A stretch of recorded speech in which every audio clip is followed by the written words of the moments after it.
في شوية اخطاء كده كارثية عايزك ان انت تتجنبهم وانت في المعهد الفني الصناعي. يعني ما تغلطش الغلطات اللي انا كنت بغلطها وانا في المعهد الفني الصناعي.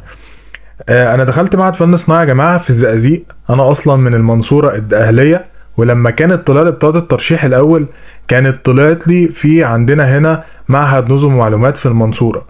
وقعدت سنة مرضتش ان انا اقدم ومرضتش ان انا اكمل التعليم بتاعي، وكان قرار من والدي ان انا ما عدتش هكمل التعليم بتاعي خلاص لحد ما عرفت فكرة المعهد الفني الصناعي، وكان عدى عليها سنة.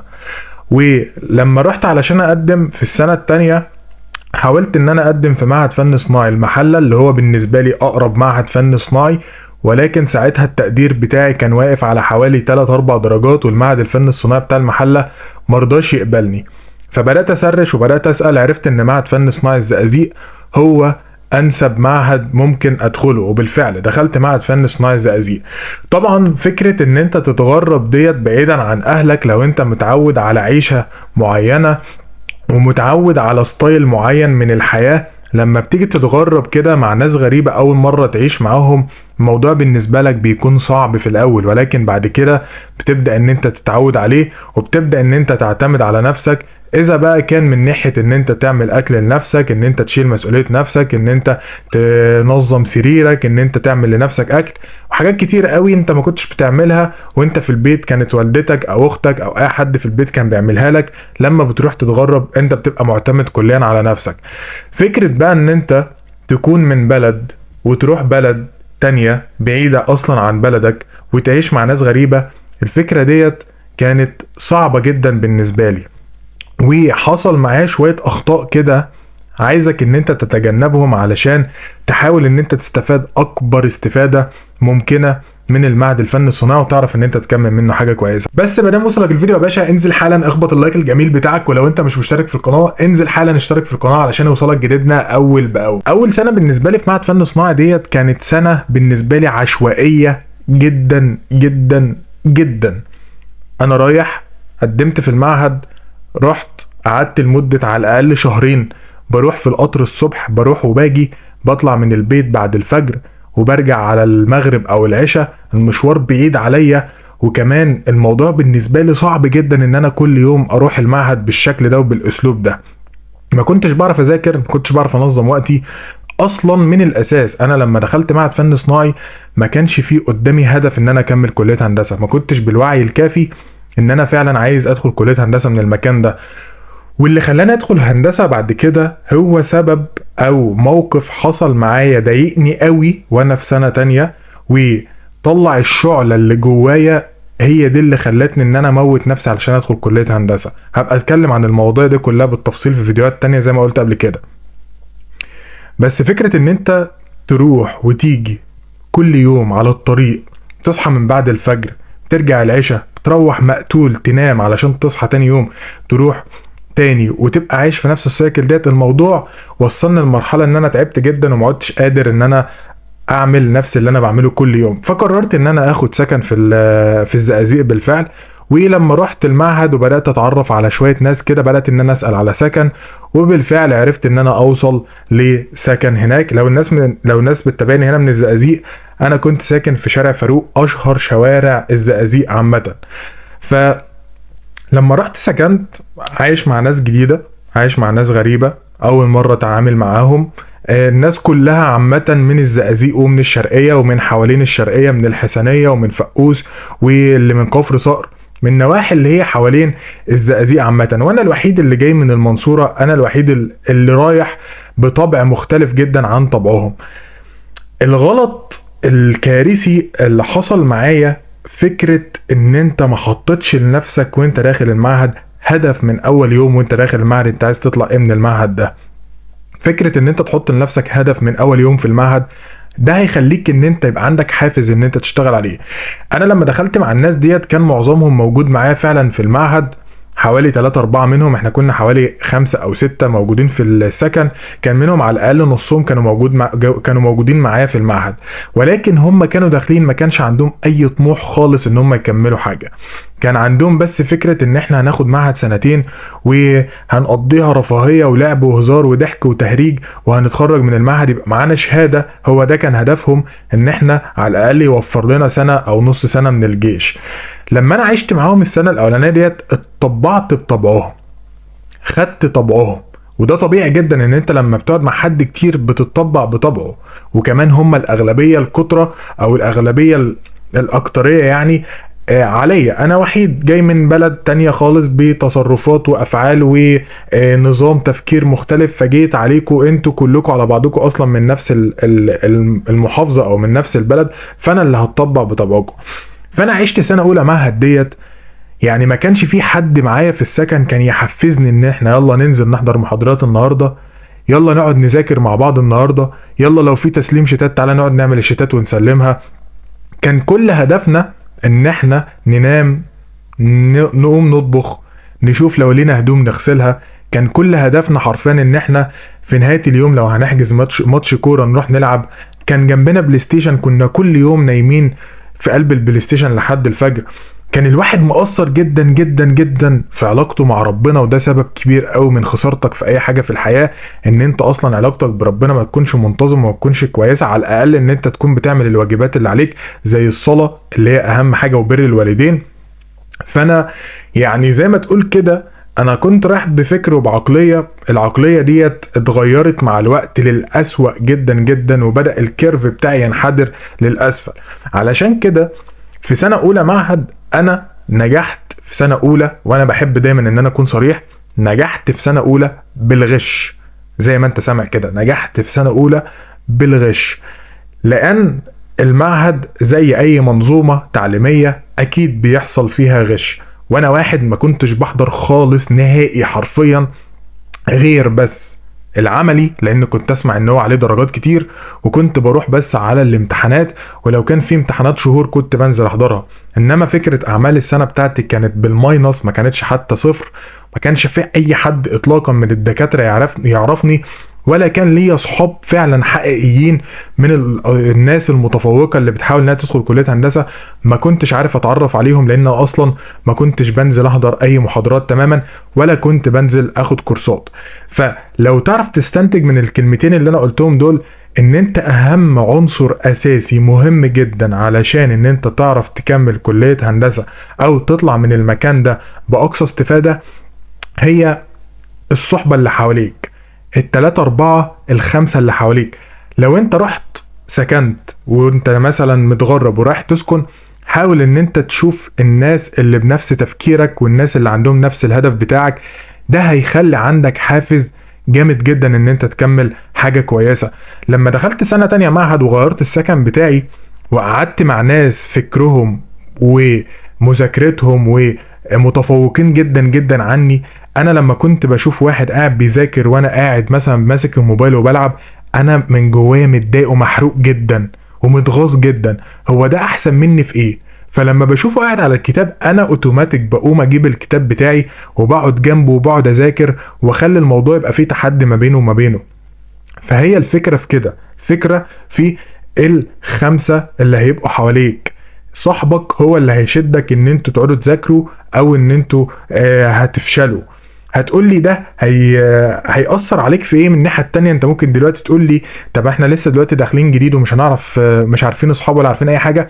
كده كده اوتوماتيك انت على بال ما تخلص السنتين بتوعك هتكون عرفت 85% من اصحابك اللي كانوا معاك في المعهد.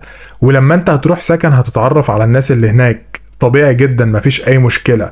ولكن انت بمعاشرتك مع الناس اللي انت هتتعامل معهم، حتى لو انت مش متغرب، انت كده كده هتكون اصحاب في المعهد اذا كنت هتروح تتغرب وتسكن، او حتى كمان اذا ما كنتش هتسكن هيبقى ليك اصحاب. الفكرة ان انت تختار 3-4 اللي هيبقوا حواليك اللي من نفس تفكيرك وعندهم هدف وعندهم حلم ان انت او ان انتوا تكملوا حاجة كويسة من بعد المعهد. انت تعبت النهارده ما عرفتش تنزل المعهد، صاحبك دوت الشاطر الممتاز اللي بيحضر على طول كل المحاضرات هيجي يبعت لك رساله على الواتساب يقول لك والله حصل 1 2 3 النهارده في المعهد. لو مثلا في تسليم شتات وانت ما سلمتش، صاحبك هيرن عليك يقول لك طب ما تيجي نقعد على اي قهوه قريبه، او تعالى نقعد مثلا عندي في السكن ان احنا نكتب الشتات ديت وننزل نسلمها بكره علشان ده اخر ميعاد في التسليم وعليه درجات كويسه هناخدها. انما اصحاب السوق اللي ما هماش شاغلين دماغهم باي حاجه اطلاقا، دول في نهايه المطاف هيخلوك ان انت تعدي اول سنه من المعهد، اللي باي ذا واي وبالمناسبه انا بعتبرها ان هي لا تقل اهميه عن سنه تانية، لانها هتفيدك كتير قوي في رحلتك وهتوفر عليك وقت ومجهود كتير جدا في سنه تانية. تمام، هم دول اللي هيفشلوك، اصحابك اصحاب السوق اللي انت لو رحت اندمجت ليهم وتعرفت عليهم وصاحبتهم مش هيبقى عندهم اي خوف عليك. حتى صاحبك اللي هو انت هتصاحبه هيكون بالنسبة لك شخص متفوق وشاطر، مش هيبقى خايف على مصلحتك، بس على الاقل ان هو وجوده بالنسبة لك جنبك ده هيديك حافز ان انت عايز تبقى متفوق عليه، وهيبقى زي ما تقول كده ان هيبقى في تحدي ما بينك وما بينه. وحاجة كمان مهمة جدا الا وهي ان فكرة ان عدم وجود هدف ليك من الاساس من الاول ده هيخليك ماشي تايه، عامل بالظبط زي ما يكون كده، شفت انت كده لا مؤاخذة الحمار او الحصان لما يكون الشخص او صاحب الحصان ده بيبقى عايزه ان هو يمشي ستريت كده على الطريق بتاعه، بيحط له زي حاجة كده بتغمي عينيه علشان ما يبصش يمين ولا يبص شمال، علشان لو بص يمين او بص شمال ممكن يتلهي او حاجه، وممكن يبدا يرفص ويسيب العربيه ويجري ويلطش في الناس وكده. فبالتالي وانت داخل اول سنه حط لنفسك البتاع اللي تغميك عن اي حد يمين شمال، اي حد يحاول ان هو ياثر عليك بالسلب انت اصلا متجنبه، وما انت سامع اي الهري اللي انت بتسمعه، ومركز على التراك اللي انت ماشي فيه، وهو ده بالظبط تحديد الهدف بتاعك. زي بالظبط القطر بيبقى ماشي على القضيب ستريت، لو حود يمين او حود شمال او اتقلب كده او اتقلب كده او حصل خلل في القضبان اللي هو ماشي عليه، القطر هيتقلب، كل الناس اللي فيها هيحصل لهم حاجه، اصابات واللي هيموت و الى اخره. فعلشان كده انا بقول لك الكلام ده لان انا اتأثرت جدا جدا بالسلب في سنه اولى، حرفيا دي تعتبر من اسوأ سنين حياتي، وكان اهمهم ان انا كنت بعيد عن ربنا جدا، لان ما كانش في حد معايا ينصحني ان احنا يلا نروح نصلي. حتى يوم الجمعة يا اخي ما كناش بننزل نصلي، انت متخيل؟ لان انت اللي حواليك ما هماش مساعدينك على كده، ولو انت كويس مع الوقت هتبدأ ان انت تبوظ. فاهم حاجة؟ حاول ان انت تختار البيئة اللي حواليك والناس اللي حواليك، وتحط لنفسك الهدف بتاعك ان انت عايز تبقى حاجة كويسة من المكان ده. واهم عنصر اساسي يخليك ان انت دايما تتحفز ان انت تبقى حاجة كويسة من المكان ده هو فكرة اهلك، فكرة ابوك وامك اللي دلوقتي بيضحوا بسنتين تانيين من حياتك وهيصرفوا عليك و الى اخره، وعندهم امل فيك ان انت تبقى حاجة كويسة من بعد ما كنت دبلوم او بعد ما كنت انت ثانوية عامة وما عرفتش تجيب حاجة كويسة وبتاخد الطريق ده بالنسبة لك فرصة تانية. فهم دلوقتي بيبصوا لك بصة تانية مختلفة ان انت هتبقى حاجة كويسة في المستقبل. ولو انت هتتغرب، يعني تخيل كده ان انت بعد سنة تانية رجعت لهم تاني البيت وبتقول لهم والله انا خذلتكم، والله انا كسرتكم، والله انا طلعت من المكان بلوشي معرفتش اعمل اي حاجة. والناحية التانية ولو انت بتجتهد وتشتغل على نفسك ومتفوق هترجع لهم ربنا يكرمك ان شاء الله، وتحط ربنا رقم واحد في حياتك، ده حاجة اساسية، لان كرم ربنا هو اهم من اي حاجة. واي حاجة هتحصل في حياتك كويسة ديت من ربنا، ربنا هو اللي هيخليك ان انت توصل لاي حاجة انت عايزها وبتطمح ليها. فلما ترجع لهم اخر السنة رافع راسهم حققت حلمهم وحققت حلمك، ساعتها قد ايه كمية الفخر اللي هم هيحسوها، وكمية الفخر اللي هم هيبقوا ماشيين في الشارع رافعين راسهم بسببك انت او بسببك انتي، وكمية النيجاتيف انرجي اللي كانوا بيسمعوها من قرايبك ومن اقرب الناس ليك ومن عماتك وعمامك وخالاتك واخوالك اللي هم كانوا اصلا داخلين فيك دغدغه كده من كميه السلبيات اللي هم بيوجهوها ليك. انت كنت دبلوم، احنا ولادنا احسن منك، وانت كنت ثانويه عامه وفشلتي، احنا بنتنا واحسن منك، وهي دخلت مش عارفه فين وجت منين، واحنا الجامدين جدا ومفيش حد زينا، وبص شوف ده كذا ابننا فشل. ففكرة ان انت فجأة كده تختفي لمدة سنتين ترجع لهم رافع راسهم وانت على القمة وحققت حلمك وحققت حلمهم معاك، ساعتها انت هتحس بطعم مختلف تماما تماما تماما في اللحظة اللي انت هتبقى داخل عليهم وانت رافع راسهم. هتحس فعلا ان انت عملت انجاز، بل بالعكس هو هيبقى بالنسبة لك انجاز تاريخي مش هيتكرر تاني في حياتك، لان هتكون نقطة وعلامة فارقة جدا في حياتك، هتسيب اثر ايجابي جدا مع اهلك ومع الناس اللي بتحبك، وبالذات كمان هتسيب اثر ايجابي لنفسك، لان انت فعلا تعبت واجتهدت. وشوف انت كنت في اقصى الشمال بقيت في اقصى اليمين باجتهادك وبتعبك وبتوفيق ربنا سبحانه وتعالى قبل اي حاجة. فانت محتاج انك تعمل كده حرفيا، تغمي عينيك عن اي مشتتات مهما كان، حتى لو صاحبك اللي هو معاك من ابتدائي وفجأة كده لقيته معاك في المعهد كان هيبقى مضر ليك، صاحبك ده انت ما تعرفوش حرفيا، سلام عليكم وعليكم السلام وشكرا. انت داخل المعهد ده سنتين من حياتك مش قليلين، سنتين من حياتك دول تقدر ان انت تعمل فيهم حاجات كتير قوي، فانت دخلت المكان ده يبقى تبقى راجل، تثبت نفسك، تطلع من المكان ده بحاجة كويسة، علشان خاطر الناس اللي بتربي فيك بقالها 18-19 سنة دلوقتي يفتخروا فعلا ان في ابننا عمل لنا انجاز يستحق ان احنا نشكره عليه، ويستحقوا ان هم يفتخروا بيك طول حياتهم. صاحبك والناس اللي حواليك ديت مش هتفيدك باي حاجة لو فشلت. وزي ما قلت لك من شوية، انا في الامتحانات بتاعت سنة اولى انا بالفعل كنت بغش، لان انا معرفش اي حاجة. انا والله العظيم يا جماعة، وانا على فكرة ما بتضايقش خالص لو انا بقول الكلام ده، لان ده حقيقة. انا في سنة اولى معهد ما كنتش عارف انا في قسم ايه حرفيا. في سنة اولى معهد ما كنتش عارف المواد اللي عليا كانت مواد ايه حرفيا، انا مش ببالغ. يوم امتحان الرسم الفني ده انا كنت داخل بقلم بس، وصاحب اللي ورايا كنت ابص عليه اشوفه عامل خط ازاي اقلده بالظبط، اعمل نفس الخط.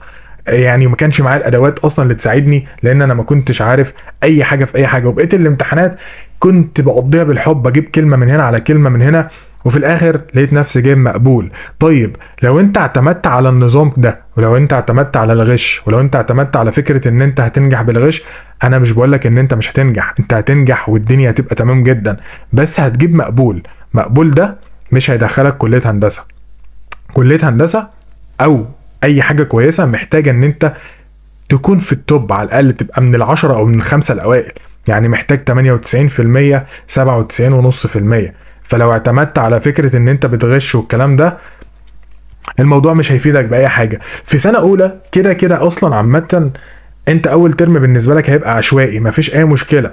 سنه تانية تبدا ان انت تجتهد وتذاكر وتركز، وبرده من سنه اولى تبدا ان انت تجتهد وتذاكر وتركز وتعرف تفاصيل المعهد وتعرف النظام ماشي ازاي، علشان فكره ان انت تبقى داخل سنه تانية عندك المقومات اللي تقدر ان انت تواجه بيها سنه تانية. لو عديت من سنه اولى بالغش، او لو انت دخلت سنه اولى وعديتها بالحب كده وما كانش فيه عندك فكرة ان انت كنت بتذاكر او ما كنتش مهتم او ما كنتش بتنزل تحضر، ولكن في النهاية نجحت وجبت مقبول، جبت جيد، ايا يكن التقدير بتاعك، بس فكرة ان انت انتقلت لسنة تانية، ده مش هيضرك في سنة تانية.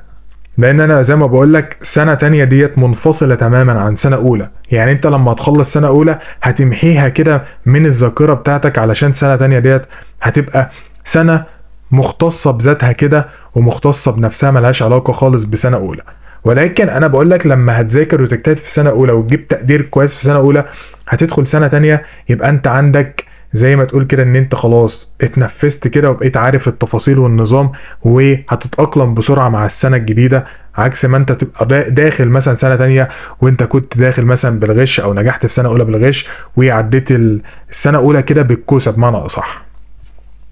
بس كده، دي كانت شويه حاجات مهمه جدا، اخطاء ما تغلطهاش. وفي حاجات كتير بقى عامه، يعني لو فضلت اتكلم كتير قوي مش هخلص، ولكن عشان الفيديو طول شويه النهارده، ولكن دي حاجات مهمه لازم ان انت تاخد بالك منها، لان الفتره الحاليه تبقى فتره مهمه جدا جدا في حياتك. بس كده يا جماعه، ده كان فيديو النهارده. يا رب لو عجبك ما تنساش ان انت تعمل لايك، ولو انت مش مشترك في القناه يا ريت ان انت تنزل حالا تشترك في القناه عشان يوصلك جديدنا اول باول. كان معاكم باشمهندس عبد الرحمن متولي، اشوفكم على خير باذن الله في الحلقه اللي جايه. في امان الله.